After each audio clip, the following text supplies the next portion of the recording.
محبتهم ويتوفنا على ملتهم ويهجرنا في زمرتهم بالعافية وسلامة لهم الفاتحة. أعوذ بالله من الشيطان الرجيم. بسم الله الرحمن الرحيم. الحمد لله رب العالمين الرحمن الرحيم مالك يوم الدين. إياك نعبد وإياك نستعين واهدنا الصراط المستقيم صراط الذين أنعمت عليهم غير المغضوب عليهم ولا الضالين آمين. بسم الله الرحمن الرحيم.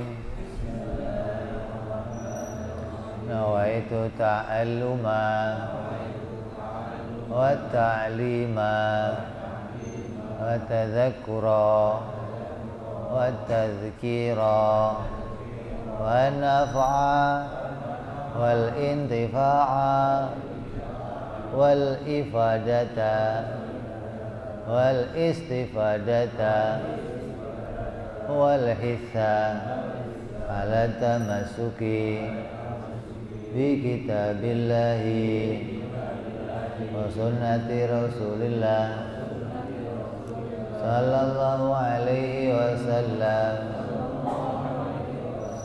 ودعاء إلى الهدى والدلالة على الخير ابتغاء مرضاته وقربه وثوابه وحسن الخاتمة مع اللطف والعافية وصلاح العاقبة.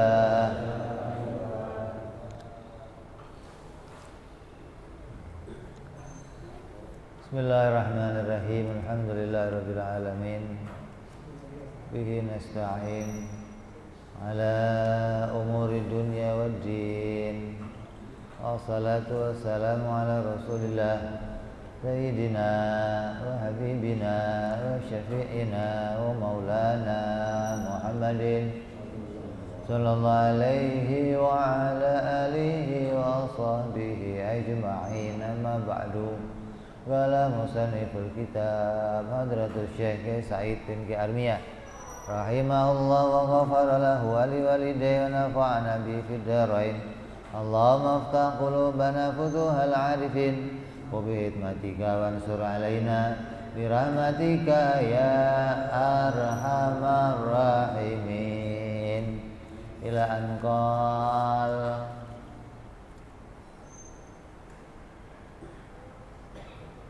Masih dalam pembahasan sifat-sifat para rasul alaihimus salatu wassalam.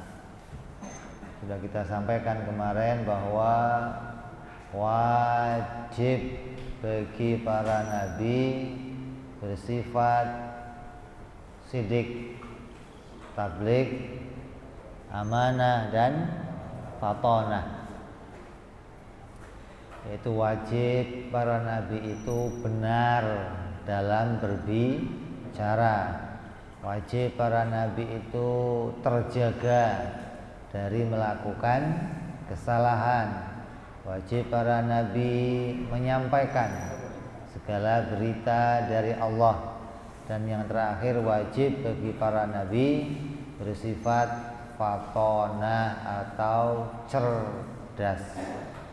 Lawannya juga ada 4, yaitu wajib, mustahil para nabi itu berbohong. Mustahil para nabi itu melakukan dosa, baik haram ataupun yang makruh.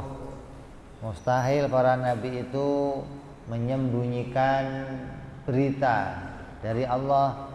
Dan mustahil para nabi itu kurang cerdas. 4 yang wajib dan 4 yang mustahil. Lalu yang jaiz ada 1, yaitu bersifat dengan sifat kemanusiaan, tapi sifat kemanusiaan yang tidak sampai mengurangi derajat kemuliaannya. Jadi tidak semua sifat manusia boleh terjadi pada para nabi. Sifat manusia yang boleh terjadi hanya sifat manusia yang menunjukkan kemuliaan. Jadi jumlahnya ada 9. Terus kita akan bahas lagi lawannya jaiz juga 1, yaitu mustahil para nabi bersifat ketuhanan dan mustahil para nabi bersifat malaikat. Kemudian kita akan lanjut pembahasan tentang dalil, bukti. Apa sih buktinya kalau para nabi itu benar? Apa sih buktinya kalau para nabi itu selalu berbicara sesuai kenyataan? Tidak pernah nabi berbicara yang tidak ada faktanya, nggak ada. Nabi nggak pernah ngomong hoax. Ya, kalau kita, waduh, kita kalau sehari nggak nyebar hoax nggak bisa tidur kayaknya. Jadi sehari itu harus ada aja hoax-hoax yang kita bikin. Ya, jadi para nabi wajib yang pertama bersifat sidik. Apa buktinya? Kalau nabi wajib sidik. Adapun bukti yang menunjukkan wajibnya sidik bagi para rasul alaihimus salatu wassalam adalah apabila para nabi berbicara dalam keadaan berbohong. Apabila nabi bohong dalam pembicaraannya, maka Allah juga pasti berbohong. Benarnya nabi, benarnya ucapan nabi digandengkan dengan benarnya firman Allah. Kalau nabi bohong, Allah juga bohong. Coba. Nah, Allah mungkin nggak berbohong? Mungkin nggak Allah berbohong? Kenapa mustahil? Karena bohong adalah sifat nukus, sifat cacat, sifat yang kurang. Kita dari awal sudah bicara Allah itu wajib bersifat dengan sifat sempurna. Apa sifat sempurna? Sifat yang pemiliknya layak mendapatkan pujian. Maka itu namanya sifat sempurna. Kayak kamu kuat. Orang yang melihat kamu kuat akan muji, hebat loh kamu kuat. Kuat termasuk sifat sempurna bagi manusia. Kamu ganteng, dipuji. Kenapa? Ganteng jadi sifat sempurna bagi seseorang. Allah wajib bersifat dengan segala sifat kesempurnaan. Mustahil Allah bersifat dengan sifat yang rendah atau nukus. Nah, yang namanya bohong itu nukus. Bohong itu rendah. Kalau ada orang kok berbohong, akan dikatakan gak beres nih orang. Orang kok berbohong, maka dia akan punya sifat yang rendah. Maka mustahil Allah itu berbohong. Apabila Allah mustahil berbohong, maka para nabi wajib bersifat benar. Bagaimana sih kita menghubungkan antara keduanya? Antara benarnya ucapan nabi dengan benarnya firman Allah. Karena keduanya itu dikaitkan, itu karena yang membenarkan Nabi Muhammad adalah Allah. Allah lah yang mengatakan Allah lah yang berfirman bahwa hambaku ini adalah orang benar.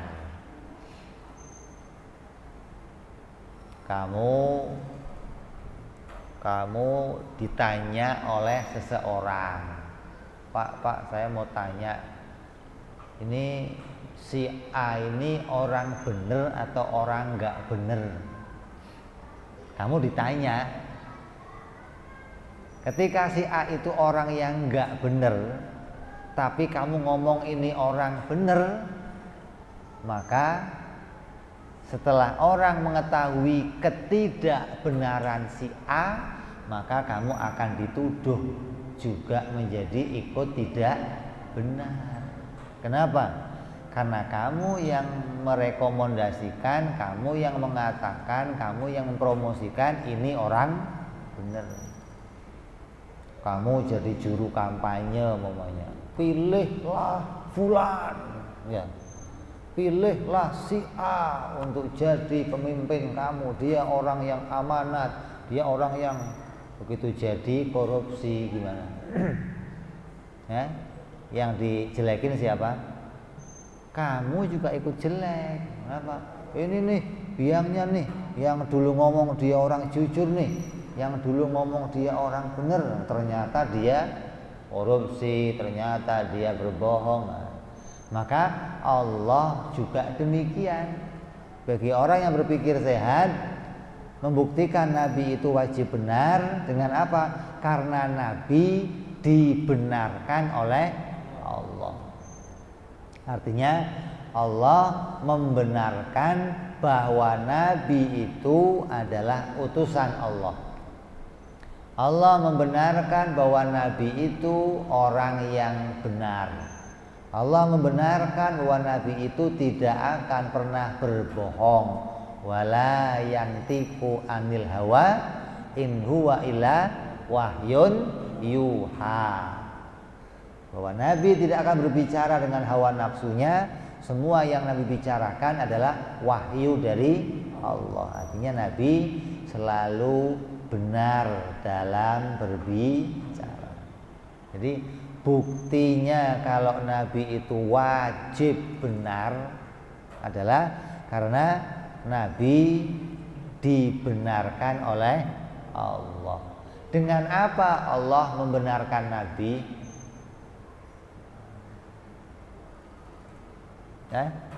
Dengan apa? Dengan apa itu? Allah membenarkan Nabi dengan apa? Mukjizat.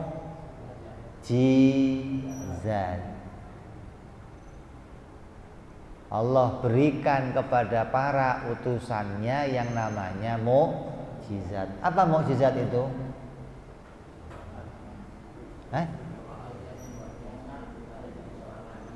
Kejadian yang di luar kebiasaan manusia, yang Allah berikan kepada para nabi, yang gunanya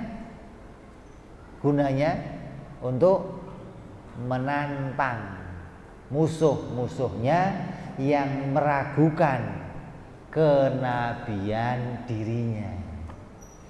Sama kayak kamu bawa surat dari Pak Lurah. Ketika orang tanya, itu suratnya asli enggak? Tuh ada stempelnya. Stempel Pak Lurah itu membenarkan isi surat. Tidak mungkin surat abal-abal oleh Pak Lurah distempel, mungkin? Enggak mungkin. Lurah mau menstempel kalau surat itu benar-benar dari dia. Nah, Allah demikian. Allah memberikan mukjizat kepada Nabi karena Nabi itu betul-betul utusan Allah. Artinya semua para nabi oleh Allah diberikan mukjizat.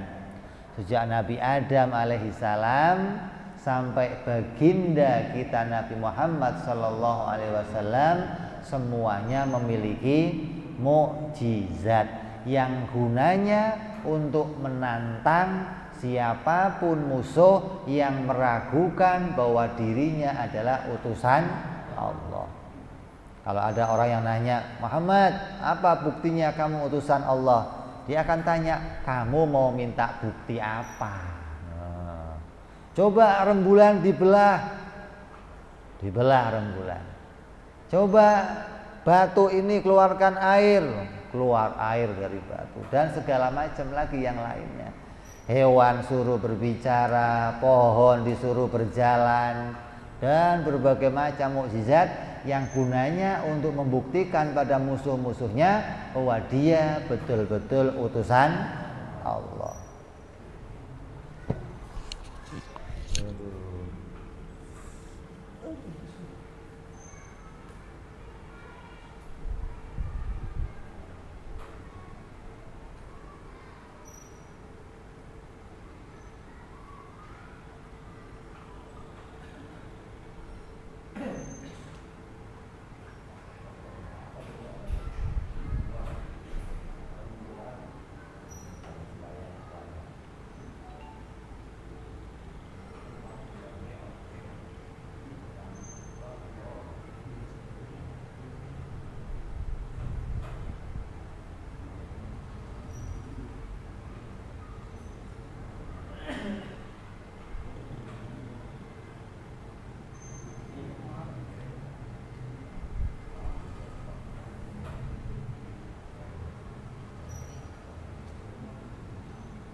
Jadi Pak Haji duduk di situ tadinya.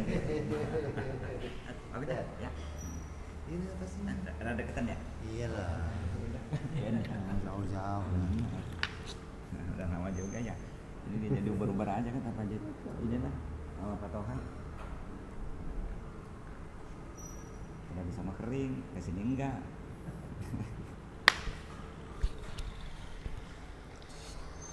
Lanjut ya. Bismillahirrahmanirrahim. Kalau dalil Al-Qur'annya dalam surat Yasin, terus wal Qur'anil innaka laminal mursalin, bahwa engkau wahai Muhammad betul-betul utusan Allah. Itu dalil syar'inya. Iya, betul-betul ini utusanku kata Allah. Lah, dalil aklinya apa? Mukjizat gitu loh.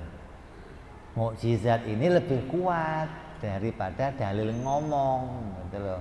Karena langsung ditampakkan oleh Allah bahwa Allah membenarkan kalau ini betul-betul utusan Allah. Gimana caranya? Ketika musuh menantang, Muhammad, apa buktinya kamu utusan Allah? Allahnya ngomong kalau saya utusannya, ya nggak percaya. Coba buktikan. Nabi Isa dituntut, Nabi Musa dituntut. Musa, kalau kamu utusan Allah, apa buktinya? Ketika dituntut, maka mereka mohon kepada Allah, ya Allah, hidupkanlah orang ini sebagai bukti aku utusanmu. Nah, itu bukti nyata. Maka Allah menghidupkan orang yang mati itu sebagai bukti bahwa Nabi Isa betul-betul utusan Allah. Ini fakta namanya, nggak terbantahkan lagi. Tidak ada satu manusia pun bisa menghidupkan orang mati. Hanya Allah yang bisa menghidupkan orang mati. Tapi kenapa kok Nabi Isa bisa? Nabi Isa nggak bisa. Allah yang menghidupkannya sebagai bukti dia utusan Allah. Di dunia ini berita tentang orang yang menghidupkan orang mati cuma dua. Pertama Nabi Isa, yang kedua Dajjal. Nanti Dajjal di antara fitnah yang akan kita jumpai apa? Dia akan menghidupkan orang yang sudah mati dan mengaku dirinya Tuhan. Coba, bukan ngaku nabi lagi, ngaku dirinya Tuhan. Aku yang menghidupkan orang ini. Beda sama Nabi Isa. Ketika Nabi Isa di hadapannya seseorang itu hidup, maka Nabi Isa mengatakan ini adalah karunia dari Allah. Hadza min fadli Rabbi. Ini adalah karunia dari Allah. Ini ditunjukkan oleh Allah, bukan dari diri saya. Kalau Dajjal, saya Tuhan. Memang dasar Dajjal begitu.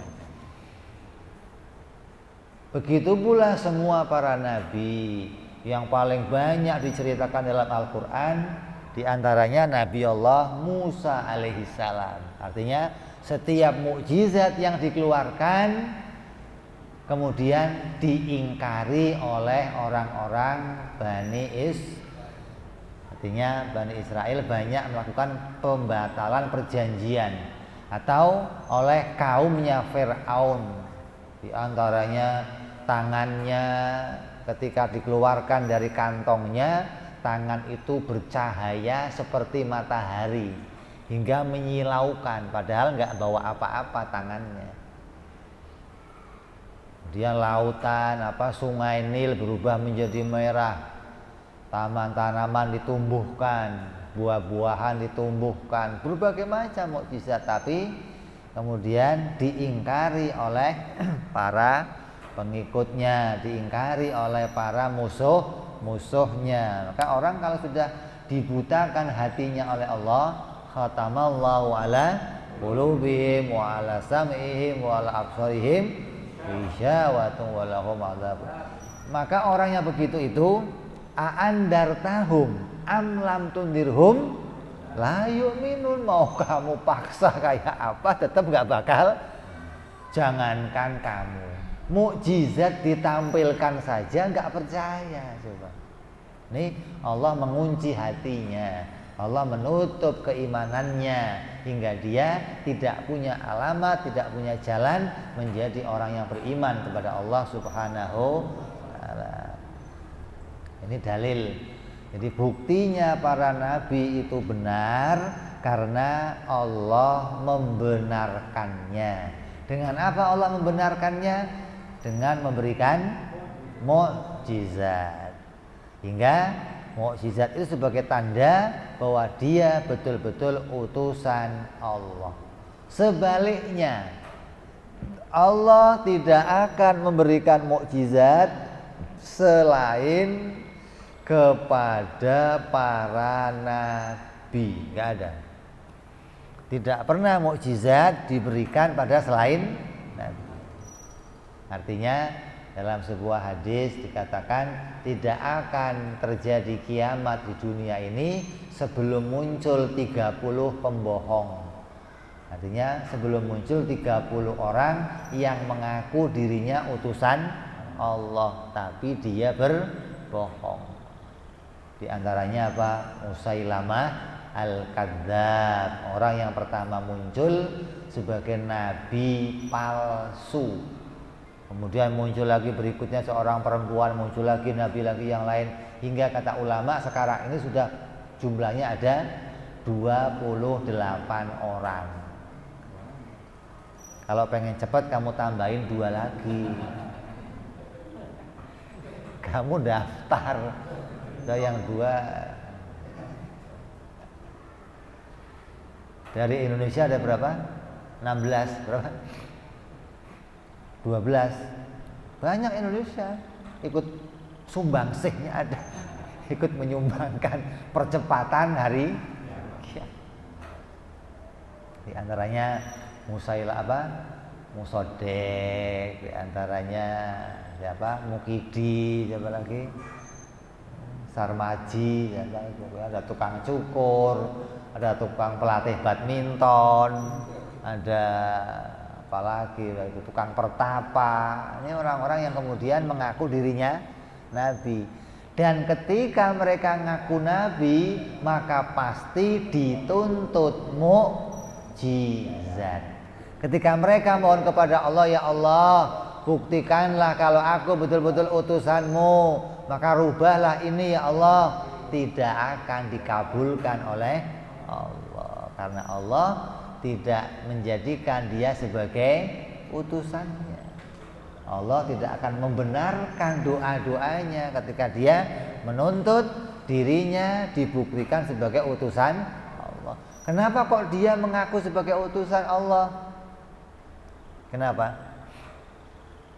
Orang yang diutus oleh Allah itu wajib dia kedatangan malaikat Jibril.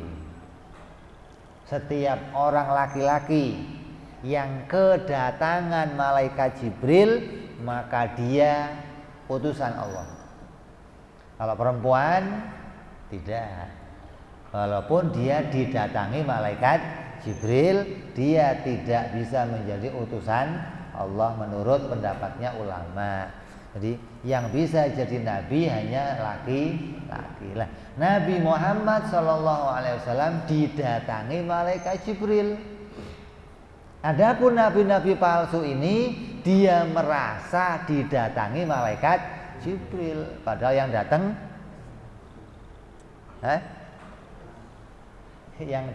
dia genderuwo, yang datang dikira wahyu namanya wangsit, dapatnya dari setan, dapatnya dari jin, dan dia tertipu, dianggap itu adalah utusan Allah, dianggap itu adalah Jibril yang menyampaikan wahyu untuk dirinya. Nah sekarang kita tanya, bagaimana Nabi Muhammad SAW membuktikan bahwa yang ada di hadapannya betul-betul malaikat Jibril? Dari mana dia tahu? Makanya orang Arab mengatakan, kamu mah yang datang ke kamu setan, bukan malaikat itu. Mereka meragukan kalau malaikat Jibril yang datang ke Rasulullah betul-betul malaikat yang diutus oleh Allah. Mereka menganggap itu adalah setan. Nah, sekarang kita cari tahu gimana cara membuktikannya. Kalau malaikat yang datang ke Nabi itu betul-betul utusan Allah. Musodek habis tapa di dalam gunung, tahu-tahu keluar katanya dapat wahyu. Kedatangan seseorang, kedatangan makhluk aneh yang kemudian memberikan berita, kamu utusan saya. Luar binasa. Nabi Muhammad SAW ketika dia pertama kali didatangi oleh malaikat Jibril di mana? Di gua Hira, kemudian dipeluk oleh malaikat Jibril, dilepaskan dipeluk lagi, dilepaskan dipeluk lagi oleh malaikat Jibril hingga Nabi pulang ke rumah istri beliau Siti Khadijah dan minta diselimuti karena mengalami sesuatu yang belum pernah dialami seumur hidupnya, hingga tegang beliau. Kemudian pagi harinya Siti Khadijah mengajak Rasulullah ke rumah pamannya, namanya Waraqah bin Naufal. Kebetulan Waraqah bin Naufal ini seorang pendeta, seorang yang ahli Taurat. Maka dia ketika mendengar cerita dari Siti Khadijah tentang apa yang dialami Rasulullah ditanya langsung bagaimana keadaannya, bagaimana ciri-cirinya, bagaimana tampangnya, bagaimana. Maka kata Waraqah, dia adalah namus. Dalam bangsa Bani Israel, malaikat Jibril dipanggil namus. Itu adalah namusul akbar yang datang kepada Musa. Maka kamu betul-betul utusan Allah, kata Waraqah bin Naufal. Kemudian Siti Khadijah minta bukti. Apa buktinya? Kalau dia betul-betul malaikat. Maka kata Waraqah, kalau nanti dia datang lagi, bukalah penutup kepala kamu, bagian dari auratnya wanita. Rambut termasuk aurat wanita. Maka kalau kamu buka aurat kamu dan dia keluar berbalik, maka itu malaikat. Kalau kamu buka kerudung kamu dan dia enggak berbalik, itu setan kepret namanya itu. Seneng ngintipin orang, bagaimana mau berbalik? Benar saja, ketika pada waktu lainnya malaikat Jibril datang, maka Rasulullah menyampaikan, ya Khadijah, dia datang lagi. Siti Khadijah nggak bisa lihat malaikat Jibril, yang bisa lihat hanya Rasulullah SAW. Ketika diberitakan kepada Siti Khadijah, wahai Khadijah, orang yang tempo hari mendatangiku di Gua Hira sekarang datang lagi, wahai Khadijah. Maka Siti Khadijah merapatkan dirinya ke Rasulullah dan membuka kerudungnya. Maka malaikat Jibril segera keluar dari rumah tersebut.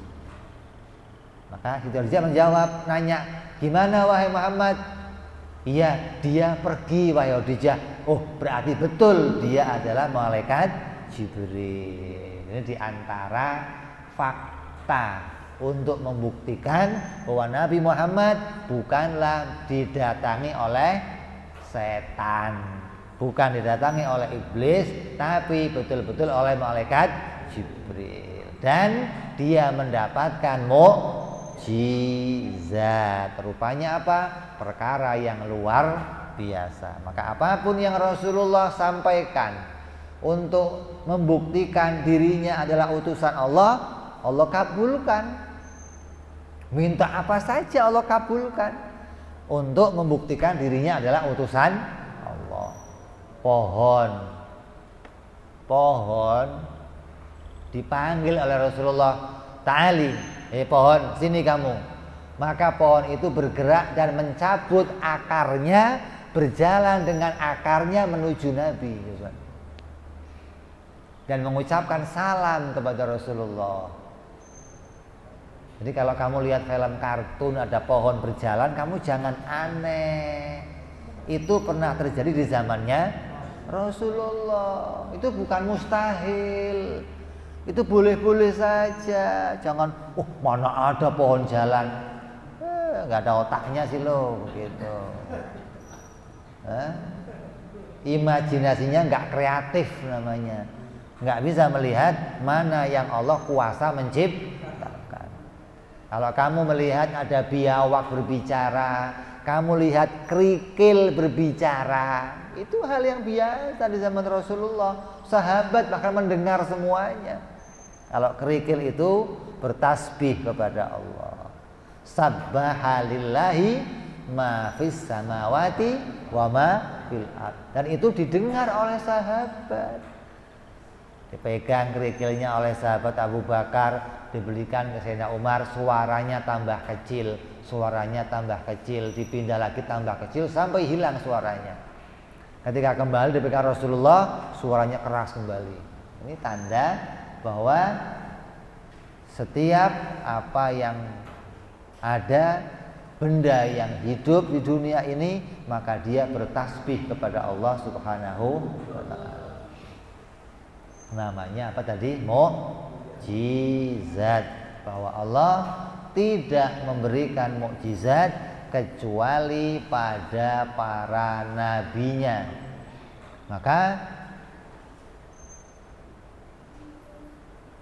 orang Bani Israel itu sangat mengetahui kalau setiap pemegang mukjizat itu bisa ngapain aja. Maka kaum Bani Israel seringkali menipu para nabi. Coba, apa nggak kurang ajar? Para nabinya ditipu. Nabi Musa, Nabi Isa, tolong dong, kami lapar. Boya kamu minta makanan dari langit sama Allah, langsung dari surga turun biar kamu bisa merasakan makanan surga. Apa kata wahyu langsung turun? Nabi Isa munajah kepada Allah, Rabbi anzilni ma'idatan minas sama'i. Allah, turunkanlah makanan-makanan yang enak dari surga. Idan li awwalina, sebagaimana kami ini menjadi orang yang pertama kali merasakannya.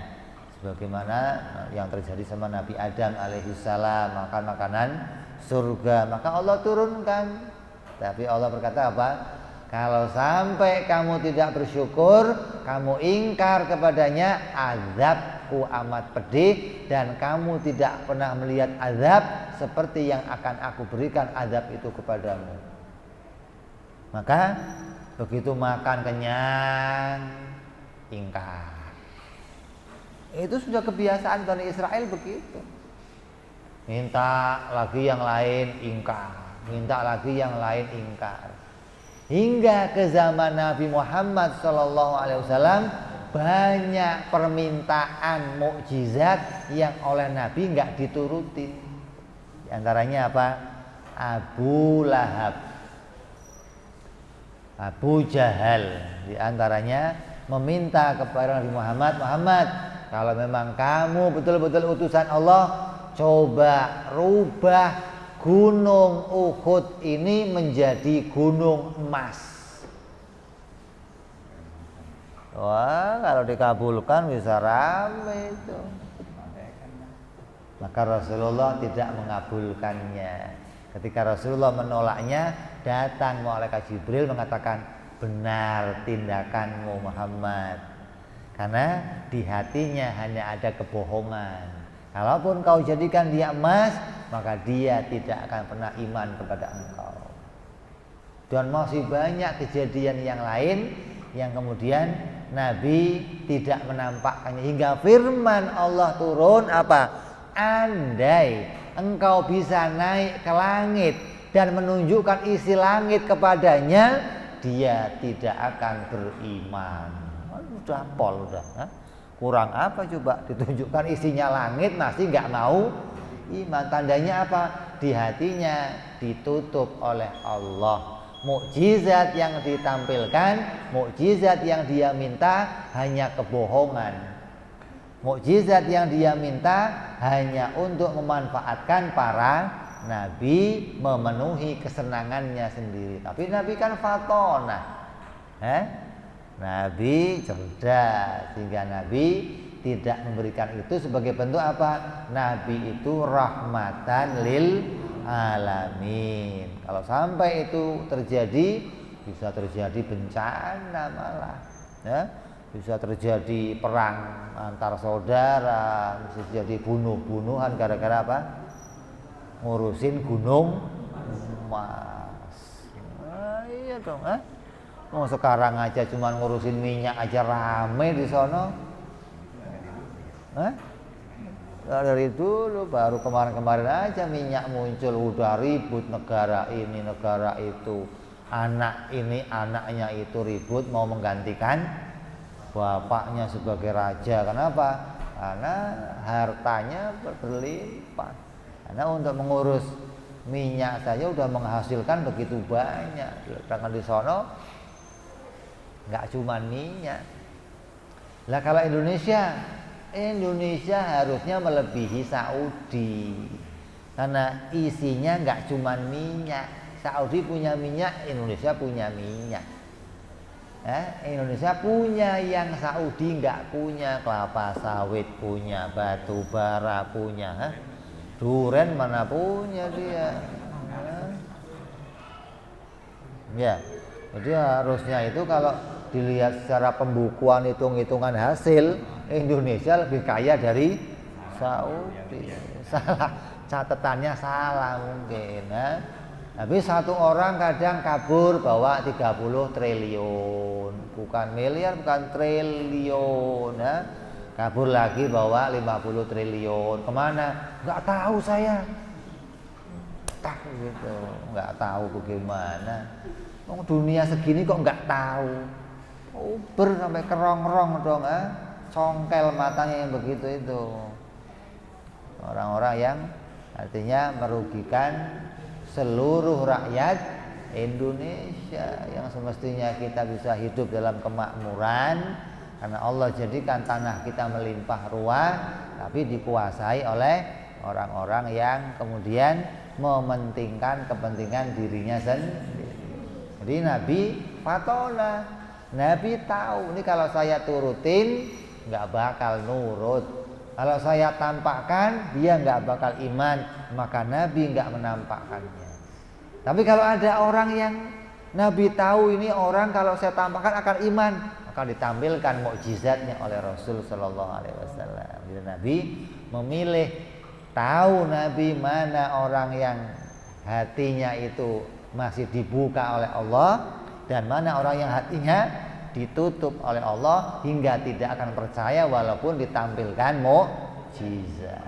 Jadi kita sekarang tahu bahwa Nabi Muhammad SAW itu orang yang benar karena dibenarkan oleh Allah.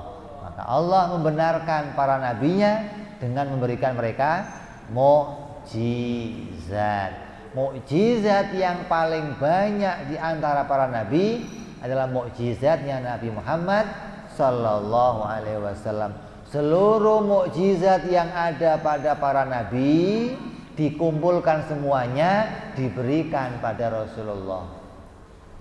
Enggak mempan dibacok, enggak mempan ditembak, enggak mempan dibakar.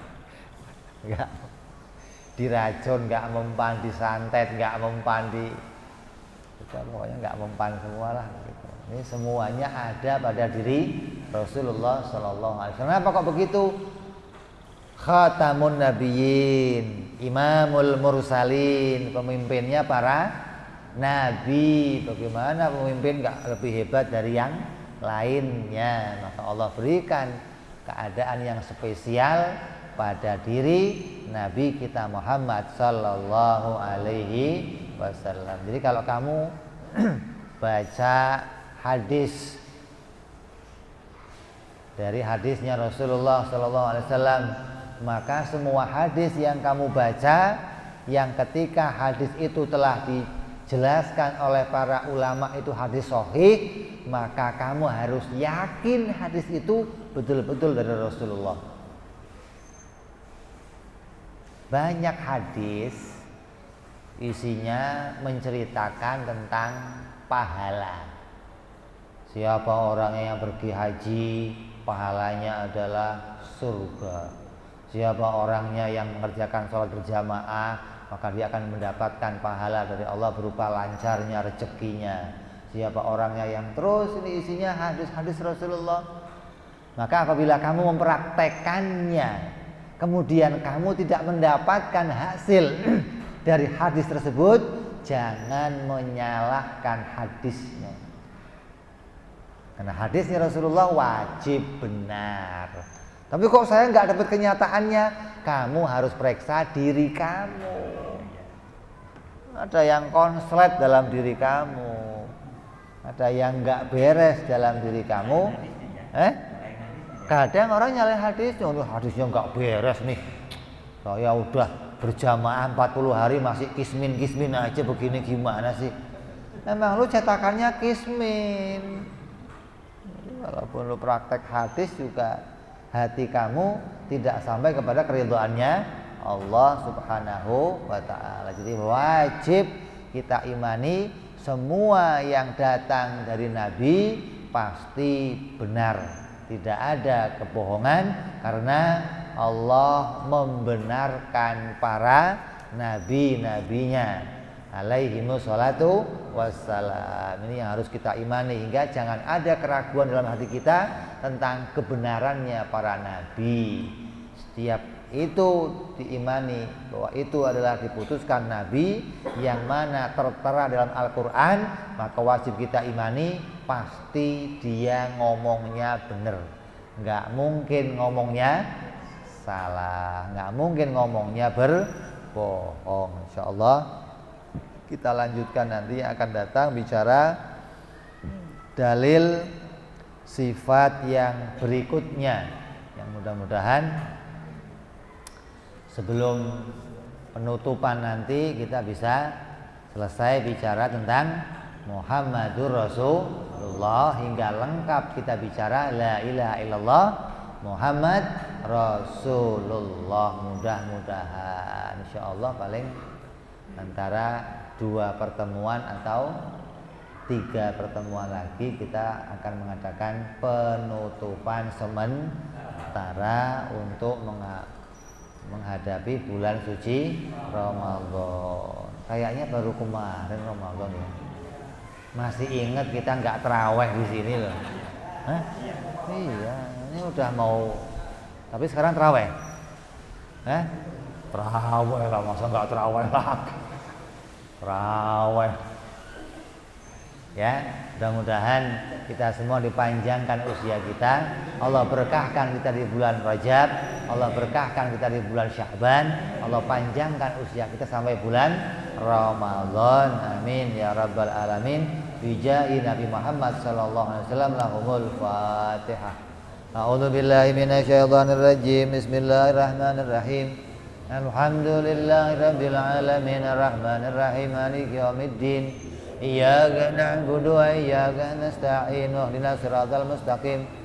Siratal ladzina an'amta 'alaihim ghairil maghdubi 'alaihim waladdallin. Amin.